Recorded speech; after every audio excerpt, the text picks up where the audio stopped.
नमस्कार किसान साथियों, अगर आप लोगों की पहली और दूसरी सिंचाई करने के बावजूद भी गेहूं की फसल में पीलापन दिखाई दे रहा है, फसल में ग्रोथ नहीं दिखाई दे रही है, उसकी जड़ें अच्छे से बन नहीं रही है, तो इस समय आप लोगों को सचेत हो जाना चाहिए। पौधों को अगर देखते हैं तो उसमें बनने वाले टेलर्स की संख्या बहुत कम है और उखाड़ कर देखते हैं तो उसमें बनने वाली जड़ें भी कम है। व्हाइट टेलर्स की जो होती है वो बहुत ज्यादा कम है। तो इस समय आप लोगों को बहुत ज्यादा सचेत हो जाना चाहिए, खासकर उन किसान साथियों को जिनकी फसल लगभग 40-50 दिन की होने वाली है। क्योंकि अगर आपकी फसल जो है वो इस समय सही नहीं हो पाई, उनका पीलापन नहीं गया, उनमें बनने वाले टेलर्स की संख्या कम रही, तो जो आपका निकलने वाला उत्पादन है बहुत से ज्यादा भी कम रहेगा। कुछ किसान साथी ऐसे भी हैं जिनके खेत में पहली और दूसरी सिंचाई करने के बाद में उनके जो खेत हैं उनमें गेहूं की फसल में पीलापन ज्यादा जा रहा है। जिन्होंने अपनी पिछली फसल धान बोई थी उन खेतों में ये समस्या देखने को ज्यादा मिल रही है। साथ में कुछ ऐसे किसान साथी हैं जिनकी जो मिट्टी है कलराठी मिट्टी है, जिनमें पानी की मात्रा हमेशा बनी रहती है, भरा रहता है, उनमें भी ये समस्याएं देखने को ज्यादा देखी जा रही है। तो किसान साथियों, अगर आप लोग ऐसी समस्याएं देख रहे हैं तो आप लोग निश्चिंत हो जाइए। मैं आपको ऐसे कुछ फार्मूले, ऐसे तरीके बताने वाले हैं जिनको अगर आप लोग अप्लाई करते हो 4 से 5 दिन में आपकी जो फसल है वो एकदम लस ग्रीन हरी भरी हो जाएगी।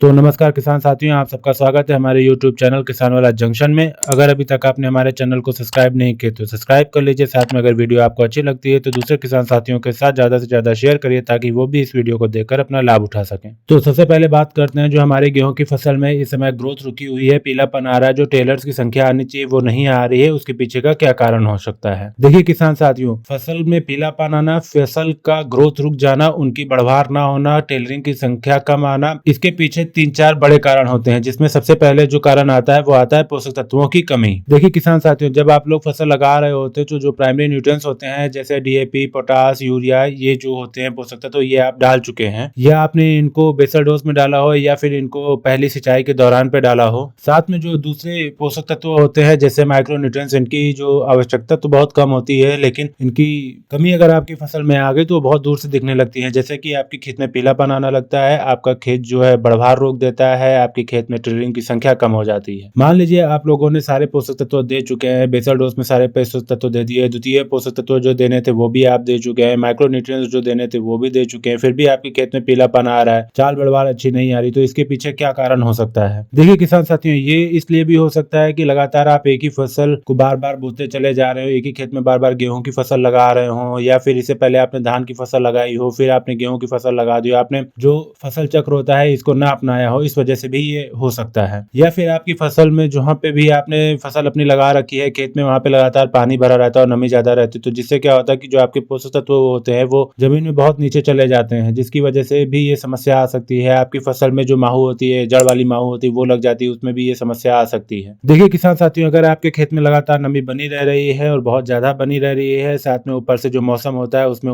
पड़ने वाली ओस की वजह से भी आपकी नमी बनी रहती है, जिसकी वजह से आपकी जो जड़ होती है उसमें फंगस वाली बीमारियां आ जाती हैं, जड़ गल जाती हैं, खराब हो जाती हैं, उसमें बहुत सारी समस्याएं आ जा रही होती हैं। अगर ऐसा कुछ है तो आप ऊपर से कितनी भी खाद डालिए, कितना भी आप पोषक तत्व दीजिए, पीलापन नहीं जाने वाला होता है। तो आप लोगों को इस बात को सबसे पहले जाके अपने खेत में चेक करना चाहिए कि ऐसा आपकी जड़ों में किसी तरीके की बीमारी तो नहीं आई हुई है। इसके बाद जो कारण आता है वो आता है स्ट्रेस। स्ट्रेस 2-3 तरीके से आता है जिसकी वजह से फसल पीली पड़ जाती है। जैसे मान लीजिए हमने अपनी फसल में खरपतवार नाशी का स्प्रे किया, जिसकी वजह से एक झटका लग रहा होता है, आपकी फसल जो है स्ट्रेस में आ जाती है और उससे पीलापन आ जाता है। दूसरा स्ट्रेस आने का कारण होता है मौसम की वजह से। मान लीजिए कि आपके एरिया में बहुत ज्यादा कोहरा होता है, धुंध लगी रहती है, इसकी वजह से जो पौधा होता है वो सही से भोजन नहीं मिला पाता है, या फिर आपका जो पौधा होता है उस पे पाला पड़ता रहता है, उसकी वजह से भी स्ट्रेस आता है। इसकी वजह से भी पीलापन आपकी फसल में, गेहूं की फसल में आ सकता है। ये तो हमने बात करी कि पीलापन किन किन कारणों से आता है। चलिए अब बात करते हैं कि इन सारी समस्याओं का समाधान क्या है। तो सबसे पहले हम लोगों को इस बात को सुनिश्चित कर लेना चाहिए कि हम लोगों ने जब गेहूं की फसल लगाई थी तो उसमें हम लोगों ने कौन से खाद उर्वरक डाले थे। अगर हम लोगों ने फास्फोरस दे रखी है तो बहुत अच्छी बात है, हमने पोटास पूरी मात्रा में दे रखी है। बुआई करते समय हम लोगों ने नाइट्रोजन की जो पूर्ति होती है वो भी हमने की थी। साथ में पहली और दूसरी सिंचाई के समय बची हुई जो हमारी यूरिया की मात्रा थी वो भी हम पूरी तरीके से दे चुके हैं। फिर भी अगर हमारे फसल में पीलापन आ रहा है तो वो क्यों आ रहा है। देखिए इस बात को समझना होगा कि खाली यूरिया देने से आपकी फसल में क्लोरोफिल नहीं बन पाएगा और फसल अच्छी नहीं चल पाएगी। अगर आपकी फसल में जिंक की डिफिशियंसी है तो आपको जिंक भी देनी होगी। अगर आपकी फसल में मैग्नीशियम सल्फेट की डिफिशियंसी है तो आपको वो भी देना होगा, या फिर आप लोगों में फेरस सल्फेट की भी कमी है तो आप लोगों को ये भी देना होगा। देखिए किसान साथियों, ये जो सूक्ष्म तत्व होते हैं इनकी जरूरत तो बहुत कम होती है, लेकिन अगर ये अपने खेत में कम हो जाए तो आपकी जो उत्पादन क्षमता है फसल की वो बहुत ज्यादा कम कर दे रहे होते हैं। तो इनको अगर अभी तक आपने नहीं दिया है तो आप लोग इनको अपनी फसल में जरूर दे दीजिए। किसान साथियों, अगर आप लोगों ने ये सूक्ष्म तत्व अपने खेतों में नहीं डाले हुए हैं तो यूरिया के अंदर इनको मिलाकर डाल दीजिए, फिर ऊपर से सिंचाई कर दीजिए। आप लोग देखेंगे 2-4 दिन में आपकी जो फसल में पीलापन था वो खत्म हो जाएगा और बहुत अच्छी हरी भरी फसल आपको दिखने लगेगी। अगर आप लोगों ने इस तरीके के पोषक तत्व पहले ही दे चुके हैं फिर भी आपकी फसल में पीलापन आया हुआ है तो आप लोगों को अपनी जड़ों को खार कर देखना चाहिए। आपको अपनी जड़ों में 2-3 तरीके की प्रॉब्लम्स देखने को जरूर मिलेंगी। जैसे कि आप लोग देखेंगे कि आपकी जो जड़ें हैं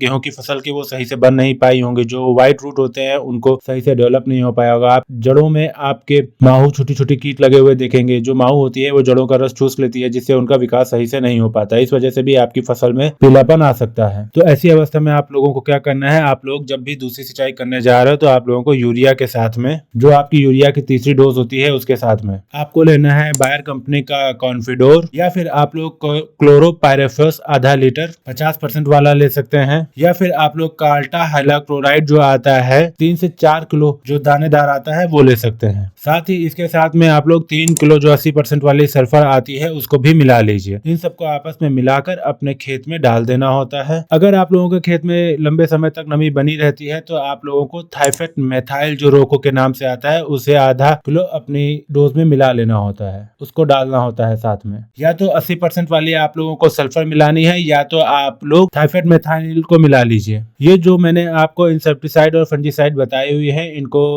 यूरिया के साथ में मिला लेना है और ऊपर से छिड़काव करके फिर बाद में आपको अपने खेत में सिंचाई कर देनी होती है। अगर हमारी फसल में जड़ संबंधित कोई भी बीमारी होगी तो वो दूर हो जाएगी और हमारी जो फसल होगी वो हरी भरी हमको दिखने लगेगी। देखिए किसान साथियों, जो हम लोग सल्फर डाल रहे होते हैं वो उन खेतों के लिए होती है जहाँ पे ज्यादा पानी भरा रहता है या कलाठी मिट्टी होती है। तो सल्फर क्या होता है, उनको मिट्टी को सख्त जो होती है उसको सॉफ्ट कर देता है, उनको तोड़ देता है, जिससे जो जड़ होती है वो ज्यादा दूर तक फैल पाती है और आपकी जो फसल होती है वो हरी भरी दिखने लगती है। क्योंकि जब जड़ें ज्यादा विकसित होती है तो वो पोषक तत्वों को ज्यादा से ज्यादा शोषित कर रही होती हैं। ये सारे काम करने के बाद में हम लोगों को लेनी होती है एक स्प्रे, और स्प्रे के अंदर हम लोगों को क्या क्या लेना होता है, या तो आप लोग NPK 1261 ले लीजिए जिसके अंदर 12% नाइट्रोजन होता है और 61% फास्फोरस होता है। इसके साथ में आप लोग कोई भी टॉनिक ले सकते हैं, जैसे कि आप लोग इसाबियोन ले सकते हैं, संजेटा कंपनी का क्वांटिस ले सकते हैं। अगर आप लोग इनको आपस में मिला के अपने खेत में स्प्रे करते हैं तो जो आपकी फसल में स्ट्रेस आया हो, भले वो पर्यावरण की वजह से आया हो या खरपतवार की वजह से आया हो, वो खत्म हो जाएगा। जो हम लोग NPK उपयोग कर रहे हैं उसमें जो 61% फास्फोरस है वो आपके जो पौधे होते हैं उनकी चाल बढ़वार में बहुत ज्यादा मदद करेगी, कल्ले बढ़ाने में मदद करेगी, साथ में जो पौधे का स्ट्रक्चर होता है उसको मजबूत करने में बहुत ज्यादा काम करता है। या फिर आप लोग 1 से 1.5 किलो यूरिया ले लीजिए, आधा किलो 21% वाला जिंक ले लीजिए, आधा किलो आप लोग मैग्नीशियम सल्फेट ले लीजिए, 300 ग्राम से 500 ग्राम तक आप फेरस सल्फेट ले लीजिए। इन सबको आपस में लेके लगभग 120 से लेके 150 लीटर पानी में मिलाकर इनको ऊपर से स्प्रे कर देना होता है। अगर आप लोग ये स्प्रे अपने खेत में करते हैं तो आप लोगों के खेत में जो भी माइक्रोन्यूट्रिएंट्स की कमी होगी वो पूरी हो जाएगी जो हम नीचे से दे रहे हैं, और जड़ों का विकास सही से ना हो पाने की वजह से पौधा नहीं ले पा रहा होता तो वो स्प्रे के माध्यम से ले रहा होता। तो अगर आप लोग ये करते हैं तो आप लोगों की फसल निश्चित तौर पे आपकी जो फसल है वो हरी भरी स्वस्थ दिखाई देने लगेगी। क्योंकि गेहूं की फसल एक सर्दियों की फसल होती है और सर्दियां जब होती है तो जड़ें थोड़ी सी निष्क्रिय हो जाती हैं, वो जो जमीन से पोषक तत्व लेनी होती है वो बहुत धीरे धीरे अटैक कर रही होती है। तो पत्तियों के माध्यम से जब स्प्रे करते हैं तो वो ज्यादा मात्रा में पोषक तत्वों को ले रही होती है। तो किसान साथी आप लोग ये कर सकते हैं। किसान साथियों, इस वीडियो में जो हमने आपको जानकारी दी है अगर आप उसका उपयोग करते हैं तो आप लोगों की जो फसल पीली पड़ी हुई है वो पीली नहीं रहेगी, कुछ ही दिनों में वो एकदम हरी भरी लस ग्रीन हो जाएगी। अगर आप लोगों को इस वीडियो में दी गई जानकारी अच्छी लगी है तो वीडियो को लाइक करें, कमेंट करें, साथ में दूसरे किसान साथियों के साथ ज्यादा से ज्यादा इसको शेयर करें। अगर अभी तक आपने हमारे चैनल को सब्सक्राइब नहीं किया है तो चैनल को सब्सक्राइब कर लें। धन्यवाद।